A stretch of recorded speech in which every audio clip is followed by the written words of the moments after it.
Joining me now to discuss is one of the co-authors of House Bill 71, Louisiana State Representative Lauren Ventrella. State Representative, thank you so much for being with us to share your perspective.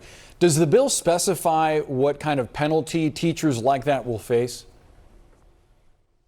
There's not any penalty under the law. It's just a requirement that the classrooms should post what we know and believe is the moral fabric, the moral fiber of our country that should be on public display, that the school children should have the opportunity to read and be exposed to. So when you talk about the moral fiber of our country, you realize that this country is an amalgamation of cultures, right? And different faiths. And even within Christianity, people don't interpret those commandments the same way. Well, what's important about this bill and what's important to remember about this country is that whether we like it or not, Moses is in the Supreme Court of the United States. The 10 Commandments are in the Supreme Court of the United States. Moses is on the law in Congress. This is part and ingrained in our nation. This is a historical document that's important in Louisiana because in Louisiana, we believe in faith, family, and freedom. And that is why I voted in favor of this bill. Sure, but you also recognize that the Constitution of this country, its founding document, doesn't include the word God or Jesus or Christianity, and that's for a reason, because the founding fathers founded this country as a secular one. You don't see that? I bet you CNN pays you a lot of money, and I bet you got a bunch of dollar bills. What does this have to do with the network that I work for or what I'm getting paid? Don't make this about that. Answer the question. Why did the founding fathers not include God in the Constitution if they wanted this country to be the way that you see it? Let me finish my statement.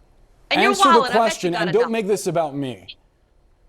In God we trust. Well, make it about me. I got a dollar bill in my wallet. In God we trust is written on that dollar. It is not forcing anybody to believe one viewpoint. It's merely posting a historical reference on the wall for students to read and interpret it if they choose.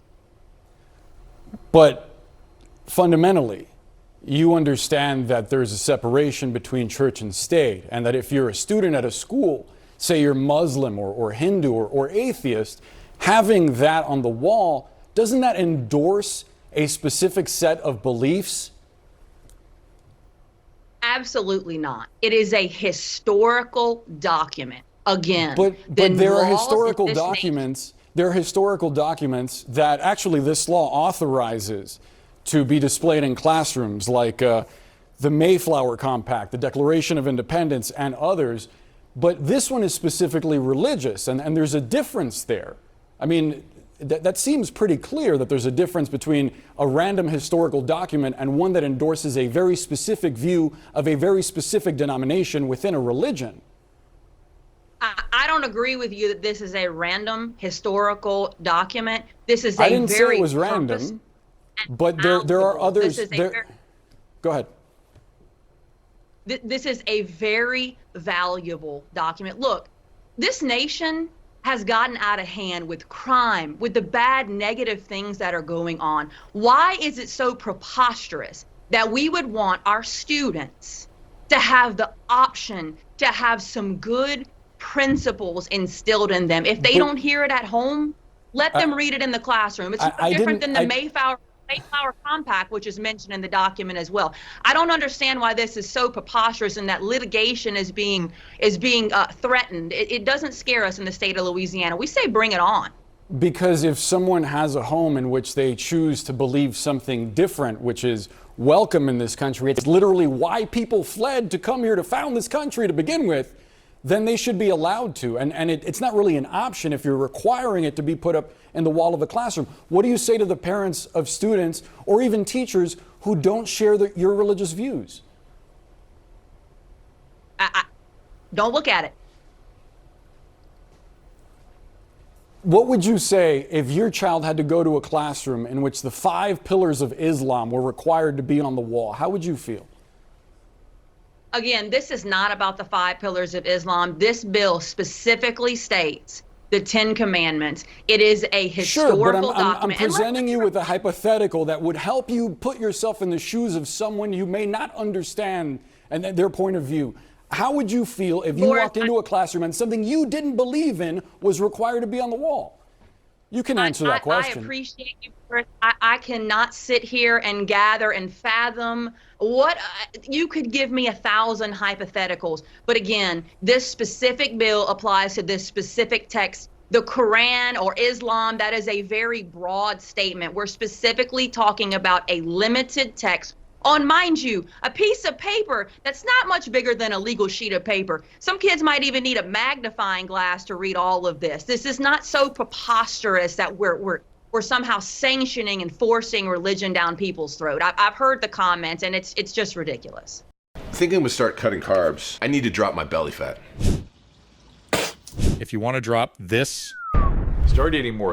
I mean, a requirement is a requirement, right? Your law mandates a specific version of the commandments be posted. Here is one of them. I want to share it with our viewers.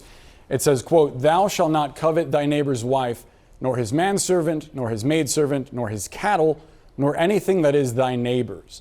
I'm wondering why this specific version of the commandments was selected. So the reason why for that is because it is the most historical reference. It is one of the original translations into the English language, and to preserve the actual history of the document, the drafters of the legislation felt that it was very important to maintain that historical context and that language that portrays it in the best historical light possible. I'm in no way diminishing anyone's beliefs. I don't think that my personal beliefs are important to this story.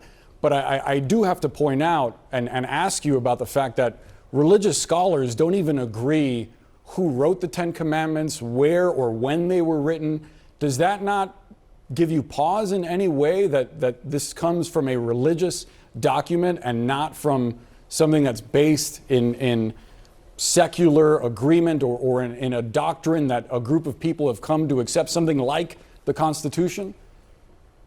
Look, religious scholars may not agree, but I'm going to tell you right now, Louisiana in both houses agreed, and we passed this legislation. Look, Louisiana is not California or New York. It may make people uncomfortable in other states, but in this legislature this year, it was a resounding acceptance of this legislation, and that's what's most important.